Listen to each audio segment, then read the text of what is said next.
நீங்கள் வேதத்திலே எஸ்தரின் புஸ்தகத்திலே ஆமான் என்கிற ஒரு மனிதனை குறித்து வேதத்திலே வாசிக்க முடியும். இந்த ஆமானுக்கு அங்க ஒரு நல்ல சிங்காசனம் கொடுக்கப்பட்டிருக்கிறது. அந்த ராஜ்யபாரத்தில் நல்ல ஒரு பொறுப்பு கொடுக்கப்பட்டிருக்கிறது. ஆனா இந்த ஆமான் தன்னுடைய சிங்காசனத்தை அவன் இழந்துட்டான். அவனுக்கு கொடுத்திருந்த நிலைவரமான ஒரு இடத்தை அவன் இழந்துட்டான். எப்படி இழந்தான் நீங்க பார்க்கும்போது, நீங்கள் 3ஆம் அதிகாரம் 5வது வசனத்திலே வாசிப்பீர்களே ஆனால், இந்த ஆமான் அந்த அரண்மனைக்குள்ளே வரும்போது மிருதகாய் அங்க இருந்த மனுஷன் தன்னை வணங்கலன்னு சொன்ன உடனே அவனுக்கு பயங்கரமான ஒரு கோபம் வந்துருச்சு. பயங்கரமான ஒரு கோபம். நான் எவ்வளவு பெரிய ஆளு, நான் எவ்வளவு பெரிய காரியத்தை செய்யறேன், நான் எவ்வளவு பெரிய போஸ்டிங்ல இருக்கிறேன், ஒரு சாதாரணமான வாட்ச்மேனா இருக்கிற நீ என்னை வணங்க மாட்டேங்கிற. என்னுடைய அந்த நிமிஷத்துல அவனுக்குள்ளே எழும்பின அந்த பெருமை, நான் எவ்வளவு பெரிய ஆளு, என்ன நீ வணங்க மாட்டியா அப்படின்ற அந்த பெருமை நீங்க அவனுடைய வாழ்க்கையை அழிச்சு போச்சு. நீங்கள் 6ஆம் அதிகாரம் 6வது வசனத்தை வாசிக்கும் போது வேதம் சொல்லுது, ராஜா சொல்றாரு, நான் ஒரு மனிதனை கனம் பண்ண விரும்புகிறேன், அந்த கனம் பண்ண விரும்புகிற மனுஷனுக்கு என்னென்ன செய்யணும்னு சொல்லி 6ஆம் அதிகாரம் 6வது வசனத்துல சொல்றாரு. சொன்ன உடனே இந்த ஆமான் என்ன நினைக்கிறான் அப்படின்னா, ராஜா என்னை அல்லாமல் வேறு யாரை கனம் பண்ண போகிறார் அப்படின்னா, தன்னுடைய மனசுல தன்னை குறிச்சு அவனுக்கு ரொம்ப பெரிய பெருமை. நான் ஒன்று நினைத்துக் கொள்ளுங்கள், உங்களை குறித்து நீங்க தாழ்வாகவும் நினைக்க வேண்டாம், அதே நேரத்தில் உங்களை குறித்து ரொம்ப பெருமையாகவும் நீங்க என்ன செய்யக்கூடாது. என்றைக்கு உங்களை குறித்து நீங்க ரொம்ப பெருமையா நினைக்கிறீர்களோ அன்றைக்கு நீங்கள் தோற்று போவீர்கள் என்று நினைத்துக் கொள்ளுங்கள். இந்த ஆமான் தன்னுடைய சிங்காசனத்தை இழந்ததற்கு வேற எதுவுமே காரணம் இல்லை, தன்னை குறித்து அவனுக்கு ரொம்ப பெரிய நினைப்பு. என்ன இல்லாமல் இந்த இடத்துலயே நான் ஒருத்தன் தான்ப்பா, என்ன ஒருத்தன் தான்ப்பா ராஜா கனம் பண்ண விரும்புவாரு, நான் ஒருத்தன் தான் அதுக்கு தகுதியான ஆளு, இங்க வேற யார் இங்க இருக்கா, சுத்தி பார்த்தா யாருமே இருக்க மாட்டாங்களே. அந்த பெருமையை தன்னுடைய இருதயத்துல வாங்கினதுனால ஆமானுடைய சிங்காசனம் அங்கிருந்து தூக்கப்பட்டுருச்சு.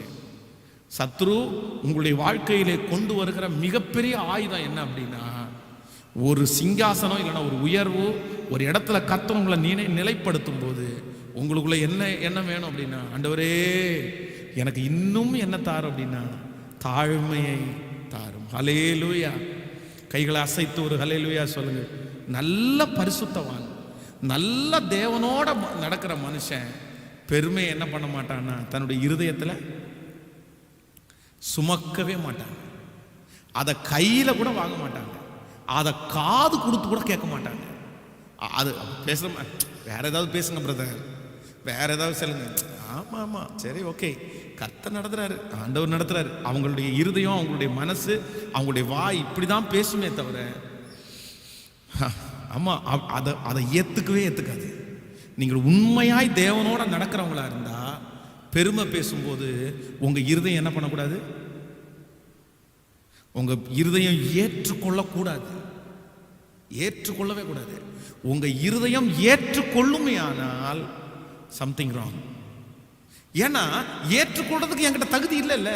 நம்மளை ஆசீர்வதித்தது கர்த்தர் தானே, நம்மை உயர்த்தினது கர்த்தர் தானே, நம்ம குப்பையில கிடந்தோம், கர்த்தர் தானே ராஜாக்களா நிறுத்தி இருக்கிறாரு, கர்த்தர் தான் நமக்கு ஜீவனை கொடுத்திருக்கிறாரு. கர்த்தர் இல்லாட்டா, ஆண்டவர் இல்லாட்டா, அதனால எல்லாம் யாருக்குரியதுன்னா ஆண்டவருக்கே உரியது. ஆமென் சொல்லு.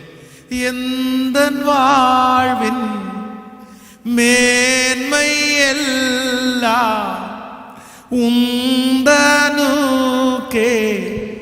தாருகிறே,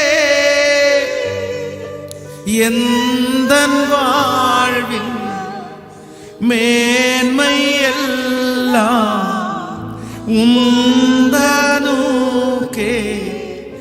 தாருகிறே, எங்கள் ஆராதனை உமக்கே, எங்கள் வாழ்நாளெல்லாம் உமக்கே, எங்கள் ஆராதனை உமக்கே, எங்கள் வாழ்நாளெல்லாம் உமக்கே. ஹல்லேலூயா. கைகளை உயர்த்தி ஒரு ஹல்லேலூயா சொல்லுங்க. நம்பர் 1, மறுபடியும் திரும்பவும் உன்னை நான் என்ன பண்ணுவேன், நிலைக்க பண்ணுவேன். ஸோ ஆண்டவர் நமக்கு ஒரு இடத்துல நம்மளை கொண்டு உட்கார வைக்கும்போது, ஒரு பொறுப்பை நம்ம கையில் கொடுக்கும்போது, ஒரு சிங்காசனத்தை நம்ம கையில் கொடுக்கும்போது, அந்த சிங்காசனத்தினுடைய முதல் எதிரி யாரு? முதல் எதிரி அந்த சிங்காசனத்திலே நம்மை உட்கார வைக்காமல் நம்மை கீழே விழத்தள்ளுகிற முதல் எதிரி பெருமையின் ஆவி. ஆமென். அதை நம்ம என்ன செய்யக்கூடாது அப்படின்னா, ஆண்டவருடைய பிள்ளைகள் எந்நேரமும் எக்காலமும் நீங்கள் ஏற்றுக்கொள்ளவே என்ன பண்ணக்கூடாதுன்னா, ஏற்றுக்கொள்ளவே கூடாது. ஏற்றுக்கொள்ளவே கூடாது. நான் நல்ல வேலை செய்துட்டு இருக்கிற ஒரு மனுஷன் எத்தனை வருஷமா அப்படின்னா, கிட்டத்தட்ட 30 years 30 வருஷமாய் ஒரு கம்பெனியில் வேலை செய்கிறாரு. 30 வருஷமா வேலை செய்கிறாரு. அழகா போயிட்டு இருக்குது, நல்ல சம்பளம் எல்லாம் போயிட்டு இருக்கு. ஒரே ஒருத்தர் கூட வந்து அப்படி காதில் ஒரு வார்த்தையை போறாரு, நீங்க இல்லைன்னா இந்த கம்பெனி இல்லை. அந்த ஒரு வார்த்தை, சிம்பிளா ஒரு வார்த்தை, கூட வேலை பார்க்குறவர் காதிலே போட்டு விடுற மாதிரி, சார் நீங்க இல்லைன்னா இந்த கம்பெனி இல்லை சார், நீங்க இருக்கிறதுனால தான் இந்த கம்பெனி இருக்குது, நீங்க இருக்கிறதுனால தான் ஓனர் சம்பாதிக்கிறாரு, நீங்க இருக்கிறதுனால தான் அவர் எல்லாருக்கும் சம்பளம் கொடுக்குறாரு, நீங்க மட்டும் போங்க, இந்த கம்பெனியை 10 நாள்ல இழுத்து மூடுறாங்களா இல்லையான்னு பாருங்க அப்படின்னு சொல்லிட்டாரு. சொன்ன உடனே இதுவரைக்கும் இவர் நல்லா போயிட்டு இருந்தவருக்கு திடீர்னு ஒரு ஆமா ஆமா ஆமா ஆமா நான் தான் சம்பாரிச்சு கொடுத்துருக்கிறேன், நான் தான் அப்படி பண்ணியிருக்கிறேன் எல்லாம் அப்படியே யோசிக்க ஆரம்பிச்சோடனே அடுத்த நாள் ஆஃபீஸுக்கு கொஞ்சம் லேட்டாக வர்றாரு. லேட்டாக வந்த உடனே ஓனர் கூப்பிட்டு கேட்குறாரு, என்னப்பா எப்பவும் லேட்டாக வர மாட்டேன், இன்னைக்கு என்ன ஆச்சு அப்படின்னு. அவர் சும்மா ஜாலியாக ஜென்ரலாக தான் கேட்குறாரு. இவருக்கு டக்குன்னு கோபம் வருது. இத்தனை நாள் நான் வந்து சீக்கிரமாக தானே வந்திருக்கிறேன், இன்னைக்கு ஒரு நாள் தானே, ஐயோ அப்பா நான் ஒன்று அப்படி ஒன்றும் கேட்கல, ஏதாவது ஃபேமிலி ஏதாவது வேலையாக இருந்துச்சா அப்படின்னு தான் கேட்டேன், இல்லை இல்லை அப்படின்ட்டு போகிறாரு. இப்படியே இவருடைய எண்ணங்கள் வந்து அப்படி மாறிட்டே இருக்குது. முதல் இருந்தது மாதிரி இவர் இல்லை. அப்புறம் கடைசியில் பார்த்தீங்கன்னா இந்த ஓனருக்கும் அவருக்கும் ஒரு பெரிய பிரச்சனை வந்து, இப்போ இவர் சொல்லிட்டார் நான் வெளியே போகிறேன் அப்படின்னு சொல்லிட்டார். இவர் என்ன நினச்சார் அப்படின்னா, வெளியே போகிறேன் அப்படின்னு சொன்ன உடனே அவர் வந்து இல்லைப்பா அப்படின்னு சொல்லுவாருன்னு நினச்சார் போல. இவர் சொன்ன உடனே அவர் அடுத்த நிமிஷம் என்ன சொன்னார் அப்படின்னா, சரிப்பா நீ மன கஷ்டத்தோடலாம் நீங்கள் இருக்க வேண்டாம், நீ இத்தனை ஆண்டுகள் எனக்கு உதவி செஞ்ச, நான் உனக்கு என்ன பண்ணணுமோ பண்ணுறேன் அப்படின்னு சொல்லிட்டு நீ போகிறதுனா போ அப்படின்னு இவர் சிம்பிளாக முடிச்சிட்டாரு. உண்மையிலே ஆண்டவருடைய பிள்ளைகளே, அந்த கம்பெனியை விட்டுட்டு வந்து இன்றைக்கு வரைக்கும் அந்த மனுஷன் எந்த இடத்திலும் நிலைவரப்படவே இல்லை. ஆனால் அந்த கம்பெனி இழுத்து மூடப்பட்டுச்சான்னு கேட்டால் இல்லவே இல்லை. அவங்க ஆட்கள், எந்த நபர் வந்து இவர்கிட்ட வந்து நீ இல்லாமல் இந்த கம்பெனி இல்லைன்னு சொன்னாரோ, அவர் இருந்த இடத்துக்கு இவர் வந்துட்டார், அவர் இருந்த இடத்துக்கு இவர் வந்துட்டார். அப்போ நம்மை சுற்றி இருக்கிற யாராவது ஒருத்தர் பெருமையை பேசி நம்ம மனசை கெடுக்கும் போது ரொம்ப ஜாக்கிரதையா இருக்கணும். உங்களுக்கு தெரியுமா என்னன்னு தெரியல, கோயம்புத்தூர்ல ஒரு பெரிய கம்பெனி பெருநாயக்கம் பாளையத்தில் இருக்குது. பேர் சொன்னா உங்களுக்கு எல்லாருக்கும் தெரியும். அந்த கம்பெனியில் கிட்டத்தட்ட 50,000 பக்கத்தில் ஜனங்கள் வேலை செய்கிறாங்க, 30,000 பக்கத்தில் வேலை செய்கிறாங்க. இவங்களில் ஒரு டீமில் இருக்கிற ஆட்களுக்கு வந்து சம்பளம் பத்தலை அப்படின்னு சொல்லி அவங்களுக்குள்ளே பிரச்சனை வந்து, நம்ம எல்லாம் ஒரு யூனியன் மாதிரி ஃபார்ம் பண்ணி இந்த கம்பெனிக்கு விரோதமாக, அந்த மேனேஜிங்க்கு விரோதமாக எழும்பும் அப்படின்னு எழும்புனாங்க. ஒரு பெரிய டீம் எல்லாரும் சேர்ந்த ஒரு 1000 பேர் மேலே சேர்ந்துட்டாங்க, எல்லாருமே டீமாக சேர்ந்துட்டாங்க. மேனேஜிங் விரோதம் பேசி நீங்கள் வரலைன்னா ஸ்ட்ரைக் பண்ணுவோம் அப்படின்னு சொன்னாங்க. அந்த கம்பெனியில் வேலை செஞ்சுட்டு அந்த கம்பெனிக்கு விரோதமாகவே எழும்புனாங்க. வேலையெல்லாம் அப்படியே நின்றுச்சு. 1000கணக்கான பேர் கொடி தூக்கி நின்றுருக்காங்க. ஒரு லேடி, ஒரே ஒருத்தங்க தான், அவங்க தான் அந்த இடத்துல அந்த அவ்வளோ பெரிய கம்பெனியை மேனேஜ் பண்ணுறாங்க. என்ன தெரில, அந்த மேனேஜிங்கில் இருக்கிற அந்த லேடி அவங்களுக்கு ஒரு பயங்கரமான தில்லு மாதிரி ஒன்று வந்துருச்சு. நான் அதெல்லாம் பண்ண முடியாது அப்படின்ட்டாங்க. கிட்டத்தட்ட 6-7 மாதங்கள் வந்து அந்த கம்பெனி இழுத்து மூடப்பட்டது. அதனாலே பல கோடிக்கணக்கான லாஸ் ஆனாங்க. ஆனால் அவங்க இருதயம் அசையவே இல்லை, அசையவே இல்லை. எனக்கு விரோதமாக எழும்பினவன், கம்பெனிக்கு விரோதமாக எழும்பினவங்க எத்தனை ஆயிரம் பேரோ அத்தனை ஆயிரம் பேர் எவ்வளோ டேலண்டாக இருந்தாலும் அவங்களுக்கு வேண்டாம் அப்படின்னு ஒரே டைமில் எழுதி முடிச்சிட்டாங்க. ஆனால் அந்த கம்பெனி இன்னைக்கு இருக்கான்னு கேட்டால், அந்த கம்பெனி அதை விட லாபகரமான பணம் வந்து இன்னைக்கு ரொம்ப அதிகமாக நல்லா இருக்குது, பெரிய அளவில் இருக்குது. ஆனால் அதிலிருந்து பிரச்சனை பண்ணி 1000கணக்கான பேர் வந்தாங்க பாருங்களேன், அவர்களுடைய சூழ்நிலை இன்னைக்கு ரொம்ப மோசமாக இருக்குது. அப்போ ரொம்ப கவனமாக இருக்க வேண்டியது, நம்ம எதற்கு இடம் கொடுக்கக்கூடாது. சிங்காசனம் நமக்கு உறுதிப்படுத்த வேண்டும் என்றால் நான் பெருமைக்கு என்ன பண்ண மாட்டேன்னா இடமே கொடுக்க மாட்டேன். ஹல்லேலூயா. விசுவாசிக்கிறீங்களா? நம்புறீங்களா? ஆண்டவரே எனக்கு ஒரு கிருபை தாரும், இந்த பலிபீடம் எனக்கு நிலைப்படுத்த வேண்டுமானால், இந்த திருச்சபை எனக்கு நிலையா இந்த ஊழியத்தை நான் செய்யணும்னா பெருமையை மட்டும் என் இருதயத்தில் என்ன பண்ணக்கூடாதுன்னா கொண்டு போகவே கூடாது. நம்பர் 2, இரண்டாவதாக ஒரு காரியத்தை சுருக்கமாய் சொல்லி உங்களுக்காக ஜெபிக்க போறேன். எடுத்து வாசிக்கலாம். நமக்கு வருகிற சிங்காசனத்தை நம்ம நிலைப்படுத்துவதற்கு இரண்டாவது காரியம், நீங்கள் அதே ஏசாயாவின் தீர்க்கதரிசன புஸ்தகம் 14ஆம் அதிகாரத்திலே 14ஆம் அதிகாரம் 13, 14 நம்ம வாசிக்க போறோம். ஏசாயாவின் தீர்க்கதரிசன புஸ்தகத்திலே 14ஆவது அதிகாரம் 14ஆவது அதிகாரத்திலே 13, நான் வானத்திற்கு ஏறுவேன், தேவனுடைய நட்சத்திரத்திற்கு மேலாக என் சிங்காசனத்தை உயர்த்துவேன், வடபுறங்களில் உள்ள ஆராதனை கூட்டத்தின் பர்வதத்திலே வீற்றிருப்பேன் என்றும், நான் மேகங்களுக்கு மேலாக உன்னதங்களில் ஏறுவேன், உன்னதமானவருக்கு ஒப்பாவேன் என்றும் நீ உன் இருதயத்திலே சொன்னாயே. கவனிங்க, இங்கே இந்த தூதனுக்கு கொடுக்கப்பட்டிருக்கிற சிங்காசனத்தை இந்த தூதன் இழந்ததற்கு நம்பர் 2 இரண்டாவது காரணம் என்ன அப்படின்னா, இவருக்கு ஏற்கனவே எல்லா தூதர்களை விட அதிகமான மதிப்பு, அதிகமான ஆசீர்வாதத்தை தான் ஆண்டவர் கொடுத்திருக்கிறாரு. ஆனா இவர் இப்ப என்ன சொல்றாரு அப்படின்னா, எனக்கு இது போதாது, நான் எது வரைக்கும் ஏறுவேன்? நான் உன்னதமானவருக்கு ஒப்பாவேன், நான் வானத்திற்கு ஏறுவேன், நான் ஆண்டவருக்கு அது வரைக்கும் நான் போவேன். இருக்கிறதுலே அதுதான் பெரிய இடம், அந்த இடத்துக்கு நான் போவேன். எல்லா தூதர்களை விட முதன்மையான இடத்துல தானே நீங்க இருக்கிற, எல்லாமே உனக்குடையதான். அவர்கள் கீழே தான் இருக்கிறாங்க. இல்ல நான் அதுக்கும் எனக்கு வேணும் அப்படின்னா, தேவன் ஒரு சிங்காசனத்தை உங்களுக்கு கொடுக்கும் போது நீங்க மட்டும் வாழுகிற எண்ணம் உங்களுக்குள்ளே இருக்குமானால் அந்த சிங்காசனம், அந்த பொறுப்பு உங்களுடைய வாழ்க்கையிலே வெற்றியை கொண்டு வராது. உங்களுடைய கம்பெனியிலே இருக்கலாம், நீங்கள் வேலை செய்கிற இடங்களிலே இருக்கலாம், உங்களுக்கு ஒரு பொறுப்பு கொடுக்கப்படும் போது, திருச்சபையிலே இருக்கலாம், பொறுப்பு கொடுக்கப்படும் போது ஆண்டவருடைய பிள்ளைகள் நான் மாத்திரமல்ல, எனக்கு மட்டுமல்ல, இந்த பொறுப்பை ஆண்டவர் எனக்கு கொடுத்திருக்கிறார், இந்த சிங்காசனத்தை எனக்கு கர்த்தர் கொடுத்திருக்கிறார், இதுல இருந்து நான் வாழணும், என்ன ஆண்டவர் ஆசீர்வதிக்கணும். அதே நேரத்தில் நான் என்ன பண்ணணும் அப்படின்னா, இதுல இருக்கும்போது நிறைய பேரை உருவாக்கணும், நிறைய பேருக்கு உதவி செய்யணும், அவர்களும் வாழணும். சிலர் பொறுப்புன்னு ஒன்று கொடுத்துட்டாங்கன்னு வைங்களேன், கையில் இந்த சிங்காசனம் கொடுக்கப்பட்ட உடனே, அதான் இப்போ கூட நிறைய கவர்மெண்ட்ல கூட ஓடிட்டே இருக்கு பாருங்களேன், அந்த பொறுப்புகள் வந்த உடனே வேற எதை குறிச்சும் கவலை இல்லை, யாருடைய உயிரை குறிச்சும் கவலை இல்லை, யாருடைய வாழ்க்கையை குறிச்சும் கவலை இல்லை.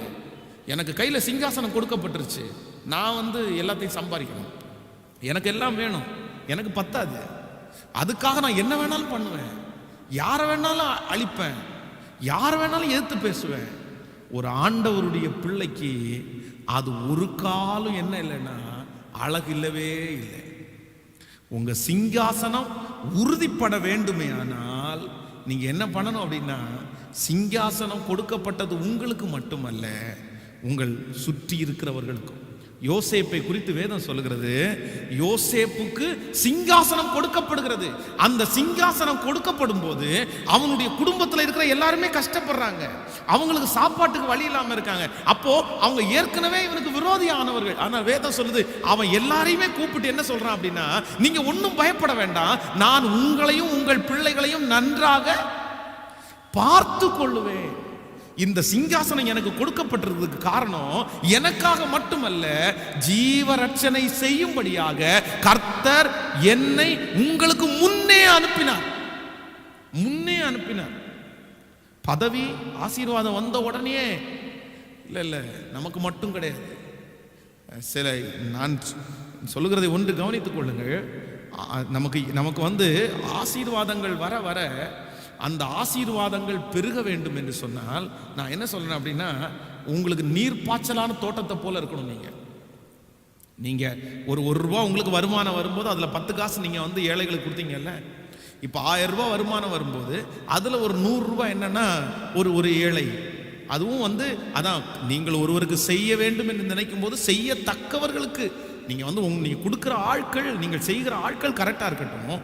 ஆனால் அதே நேரத்தில் எப்பவுமே பதவியும் பொறுப்புகளும் சிங்காசனங்களும் உங்களுக்கு கொடுக்கப்படும் போது நீங்கள் ஜாக்கிரதையாக இருக்க வேண்டியது எதில் ஜாக்கிரதையாக இருக்கணும் அப்படின்னா, அப்படியே என்னுடைய வாழ்க்கை பரவி போகிற ஆடை போல. நமக்கு தேவை நம்ம வளரணும், நம்ம உயரணும். ஆனால் என் சிங்காசனம் ஒருத்தனை காப்பாற்றணுமே தவிர ஒருத்தரை ஒரு நாள் என்ன பண்ணிடக்கூடாது, அழிச்சிடக்கூடாது. ஒரு இடத்துல வேலை செய்றீங்க, நீங்கள் அங்கே மேனேஜிங் போஸ்டிங் உங்களுக்கு கிடச்சிருச்சு. அங்கே ஒருத்தர் இருக்கிறாரு, அந்த மனுஷன் சாதாரணமான மனுஷன், கஷ்டப்படுற மனுஷன். அந்த மனுஷனுக்கு மேனேஜிங்கில் ஒரு பிரச்சனை வருது. அவனை தூக்கணும்னு நினச்சா நீங்களும் சேர்ந்து நினச்சா அவனை தூக்கிடலாம். ஆனால் ஆண்டவர் உங்களுக்கு சிங்காசனத்தை கொடுக்கும்போது அவன் மேலே கொஞ்சம் பரிதாபத்தை காமிச்சு அவனை தட்டி கொடுத்து அவனை காப்பாற்றி அவனுடைய குடும்பத்தையும் நீங்கள் காப்பாற்றுவீர்களானால் அதுதான் உண்மையான நியாயமான மனிதர்கள். எத்தனை பேர் ஆமோதிக்கிறீர்கள்? அல்லேலூயா. ஆனால் இந்த சவுல் ராஜா தன்னுடைய வாழ்க்கையில செய்த மிகப்பெரிய தவறு என்ன அப்படின்னா, இந்த ஒரே ஒரு தவறு தான். தாவீதை அங்க எல்லாருமே என்ன பண்றாங்க அப்படின்னா, சவுல் கொண்டது 1000, தாவீது கொண்டது 10,000 முறைமுறையாய் பாடுகிறாங்க. பாடின உடனே இந்த சிங்காசனத்துல இருக்கிறவருக்கு என்ன நினைப்பு வருது அப்படின்னா, எனக்கு மட்டும்தான் அந்த அந்த இதை கொடுக்கணும். அது வரைக்கும் பாத்தீங்க அப்படின்னா அவ்வளவு பெரிய போராட்டம். அது யாராலையுமே ஜெயிக்க முடியல, யாராலையுமே செய்ய முடியாத ஒரு காரியத்தை நம்மளா இருந்தா என்ன பண்ணுவோம், யாராலையும் செய்ய முடியாத ஒரு காரியத்தை இவர் செஞ்சிருக்கிறாரு, பரவாயில்ல தட்டி கொடுங்கப்பா, என்கரேஜ் பண்ணுங்கப்பா அப்படின்னு சொல்ல வேண்டியவர்கள் இந்த சவுலுக்கு இல்லை நான் அதை ஷேர் பண்ண மாட்டேன், நான் தான் இங்கே பெரிய ஆள், எனக்கு மட்டும்தான் அது வேணும், என்னை தவிர வேற யாரையும் அப்படி பாடக்கூடாது, என்னை தவிர வேற யாருக்கும் அதை சொல்லக்கூடாது. அந்த ஒரே ஒரு எண்ணம் சவுலுடைய சிங்காசனத்திலிருந்து அவனை எடுக்கப்பட்டுச்சு. இன்றைக்கு யாருக்காக ஆண்டவர் எங்க சொல்றேன்னு தெரியல எனக்கு. ஆனா இந்த சத்தத்தை கேட்கிற ஒவ்வொரு தேவனுடைய பிள்ளைகளும் உங்களுக்கு கொடுக்கப்பட்டிருக்கிற பொறுப்பு இன்னொருத்தரை அழிக்கிறதற்காக அல்ல. உங்களுக்கு கொடுக்கப்பட்டிருக்கிற சிங்காசனம் இன்னொருத்தருடைய வாழ்க்கையை நாசம் பண்ணுவதற்காக அல்ல. உங்களுக்கு கொடுக்கப்பட்டிருக்கிற பொறுப்பும் சிங்காசனமும் இன்னொருத்தரை காப்பாற்றுவதற்காக. ஹல்லேலூயா. நீங்கள் தேங்கி நிற்கிற தண்ணீர் அல்ல, நீங்கள் பரவி ஓடி போகிற ஆறாயிருக்கணும். ஹல்லேலூயா. ஆமென். என் ஆசீர்வாதம் எனக்கு மட்டுமல்ல, என் ஆசீர்வாதம் என் குடும்பத்திற்கு மட்டுமல்ல, என் ஆசீர்வாதம் என் திருச்சபைக்கு மட்டுமல்ல, என் ஆசீர்வாதம் உலகமெங்கும் அநேகரை. ஹல்லேலூயா. இந்த சவுல் ராஜா தாவீதை மட்டும் இல்ல, நீங்க அவனுடைய சொந்த மகனே பாருங்களேன், சொந்த மகனே போய் ஒரு பெரிய வெற்றியை கொண்டாடிட்டு வர்றாரு. ஆனா சவுல் ராஜாவுக்கு அவர் சொன்ன வார்த்தை தான் முக்கியம் நிற்கிறாரே தவிர மகனுடைய வெற்றியை பற்றி அவர் கவலைப்படவே இல்லை. நீ ஜெயிச்சான்னா ஜெயிக்கலன்னா, நான் சொன்னதுன்னா ஏன் கேட்கல, நான் சாப்பிடக்கூடாதுன்னு சொன்னேன்ல, செத்தா கூட உயிர் போனா கூட நீ சாப்பிடக்கூடாதுன்னு சொல்லிட்டான், அவ்வளவுதான். அது மட்டும்தான் நான் சொன்னது மட்டும்தான் நடக்கணுமே தவிர ஒன்றை நான் எதுலையும் கன்சிடர் பண்ண முடியாது. அப்போ அவருடைய இருதயத்துக்குள்ள இருந்த ஒரு புத்தி என்ன அப்படின்னா, தான் மட்டும், எனக்கு மட்டும் சிங்காசனம் உங்களுக்கு மட்டுமல்ல, சிங்காசனத்தை கர்த்தர் கொடுக்கிறது எல்லாருக்காக. ஆமென் சொல்லுங்கள். கைகளை உயர்த்தி ஒரு ஹல்லேலூயா சொல்லுங்க. இன்னைக்கு 2 காரியத்தை ஆண்டவர் நம்மோடு கூட பேசினார். ஆண்டவர் நமக்கு கொடுத்திருக்கிற பொறுப்புகளிலே நம்ம நிலைவரமா இருக்கணும்னா நம்மளை ஆண்டவர் நிலைப்படுத்துவேன்னு வாக்கு கொடுத்தாரு. இன்னைக்கு நிறைய பேர் இழந்திருக்கிறதுக்கு காரணம் இந்த 2 காரணம் முக்கியம். 1, பெருமையை நம்ம மனசுல கொண்டு போகக்கூடாது. நம்பர் 2, நமக்கு கர்த்தர் நம்மளை நிலைவரப்படுத்தி இருக்கிறதற்கு ஒரு மிகப்பெரிய ஆசீர்வாதம் என்ன அப்படின்னா, எனக்கு மட்டுமல்ல என்னை சுற்றி இருக்கிறவர்களுக்குமே. ஹல்லேலூயா. எத்தனை பேர் ஆமோதிக்கிறீங்க? எத்தனை பேர் ஜெபிக்க போறீங்க? ஆண்டவர் இன்னைக்கு வாக்கு கொடுக்கிறார், நான் திரும்பவும் உன்னை என்ன செய்வேன் என்றால் நிலைப்படுத்துவேன். ஹல்லேலூயா. துரத்தப்பட்ட இடங்களிலே கர்த்தர் திரும்பவும் நம்மை நிலைப்படுத்த போறார். நாம் எடுக்கப்பட்ட பிடுங்கப்பட்ட இடத்துல ஆண்டவர் மீண்டும் நம்மை கர்த்தர் நிலைப்படுத்த போறார். அதற்கு ஆண்டவரே, என்னால் அல்ல, எல்லாம் உம்மாலே உண்டானது, நான் அல்ல, எல்லாமே நீரே தகப்பனே. ஆமென் சொல்லுங்க. அப்படியே தேவ சமூகத்தில் எல்லாரும் எழும்பி நின்று ஓ ஹல்லேலூயா நம்முடைய கரங்களை எல்லாம் வானத்துக்கு நேராய் உயர்த்தி, தகப்பனே நான் உன்னை மறுபடியும் திரும்பவும் உன்னை நான் நிலைப்படுத்துவேன், திரும்பவும் உன்னை நான் நிலைப்படுத்துவேன். நம்முடைய ஆண்டவர் மறுபடியும் நம்மை நிலைப்படுத்துகிற ஒரு நல்ல தேவன். சொல்லுங்க, இருதயத்தின் ஆழத்திலிருந்து சொல்லுங்க, திரும்பவும் என்னை நிலைப்படுத்துவார் ஆண்டவர். இந்த ஹல்லேலூயா 21 நாள் ஜெபத்தினுடைய முதல் நாள் கர்த்தர் நம்மை பேசுகிறார். நான் உன்னை மறுபடியும் நிலைப்படுத்துவேன், நிலைப்படுத்துவேன். உன் பிள்ளையை நான் நிலைப்படுத்துவேன், உன் குடும்பத்தை நான் நிலைப்படுத்துவேன். நம்மை உண்டாக்கின கர்த்தர் சொல்லுகிறார், நான் உன்னை நிலைப்படுத்துவேன். சத்தமாய் ஆமென் என்று சொல்லி கர்த்தரை துதிங்க பார்க்கலாம். நன்றி ஆண்டவரே, என்னை நிலைப்படுத்துகிறவரே. பிடுங்கப்பட்ட இடத்திலிருந்து, துரத்தப்பட்ட இடத்திலிருந்து, படப்பட்ட இடத்திலிருந்து எங்களை அந்த இடத்திலே நிலைப்படுத்துகிறவர். ஹல்லேலூயா. இந்த வாக்குத்தத்தம் என் வாழ்க்கையில நிறைவேறும்.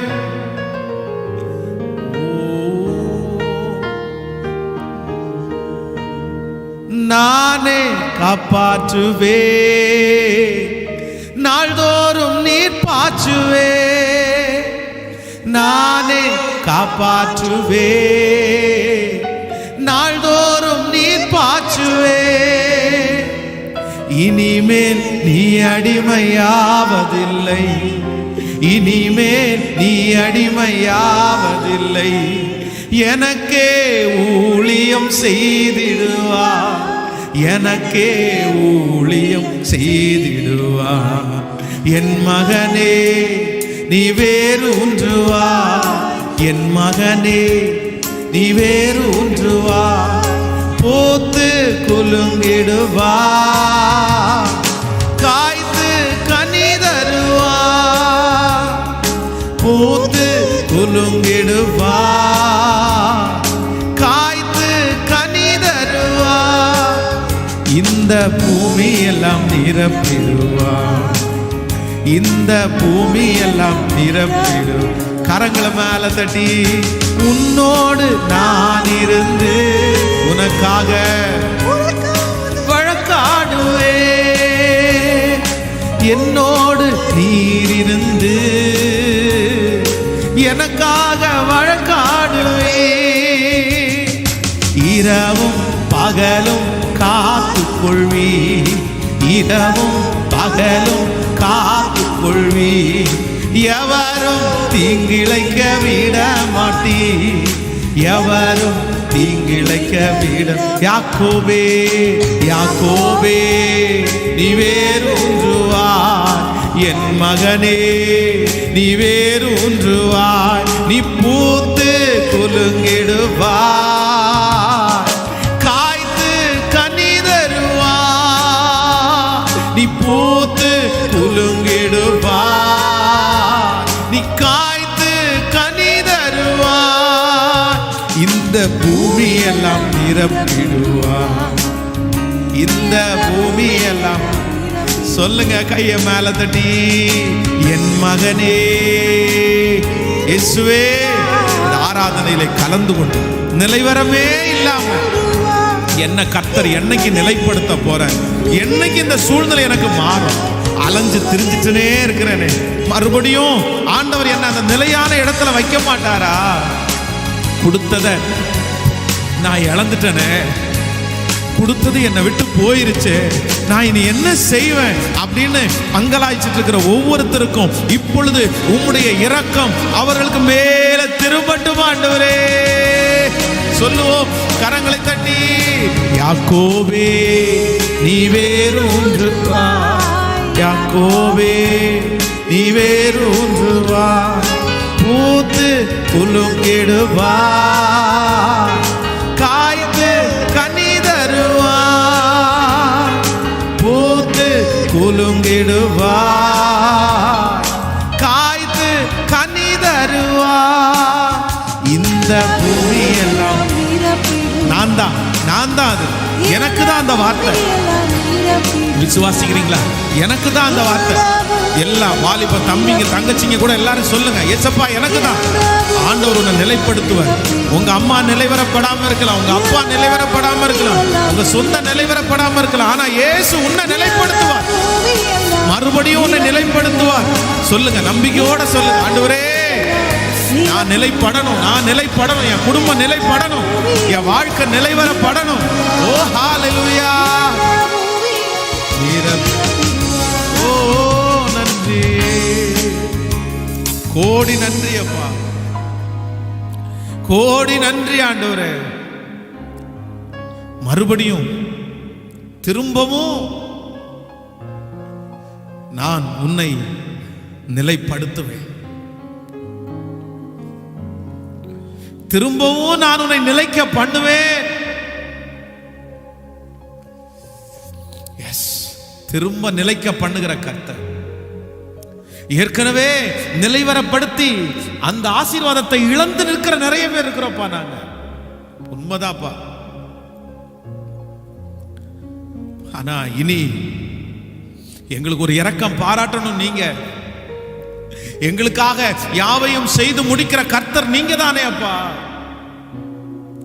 இதோ இந்த ஆராதனையில கலந்து கொண்டிருக்கிற பிள்ளைகள் ஆண்டவரே, திருச்சபையிலே இருக்கிறவர்கள், வெளியிலே இருக்கிறவர்கள், எங்கிருந்தாலும் அப்பா அவர்களை கர்த்தர் நிலைப்படுத்துவதற்கு வாரும், வாரும் ஆண்டவரே. அவங்கள நிலைப்படுத்துங்க ஆண்டவரே, அவங்கள நிலைப்படுத்துங்கப்பா. மறுபடியும் இனி ஒரே ஒரு விஷயம் கூட, அந்த சான்ஸ் உங்களுடைய பிள்ளைகளுக்கு திரும்ப தாரும் ஆண்டவரே, தாருமப்பா. இனி அவங்க பிடுங்கப்படக்கூடாது, இனி அவங்க எடுக்கப்படக்கூடாது அப்பா. இப்போ நீங்க இனி ஆசீர்வதிக்கிற இடம், இனி அவங்கள வைக்கிற இடம் அப்பா, சந்ததி சந்ததியாய் நீங்க தாவீதுக்கு வாக்கு கொடுத்தீங்கல்ல ஆண்டவரே, தலைமுறை வரைக்கும் அந்த ரட்சிப்பை, அந்த வெற்றியை தாரும். நன்றி ஆண்டவரே, நன்றி. எங்க திருச்சபைக்காக ஆண்டவரே நாங்க நன்றி சொல்றோம் ஆண்டவரே. இந்த வாக்குத்தத்தம் நீங்க கொடுத்த இந்த ஆலயத்துல நிறைவேறணும், இந்த ஊழியத்துல நிறைவேறணும். ஏற்கனவே ஒரு இடத்துல இருந்து பிடுங்கப்பட்டுட்டோம், இரண்டாவது ஒரு இடத்துல இருந்து பிடுங்கப்பட்டுட்டோம். ஆனா இங்க மூன்றாவது இந்த இடத்துல ராஜா எங்களை நிலைப்படுத்துவதற்கு எங்களுக்கு ஒரு சொந்தமான ஒரு இடத்தை கர்த்தர் எங்களுக்கு வாய்க்க பண்ணுங்கப்பா.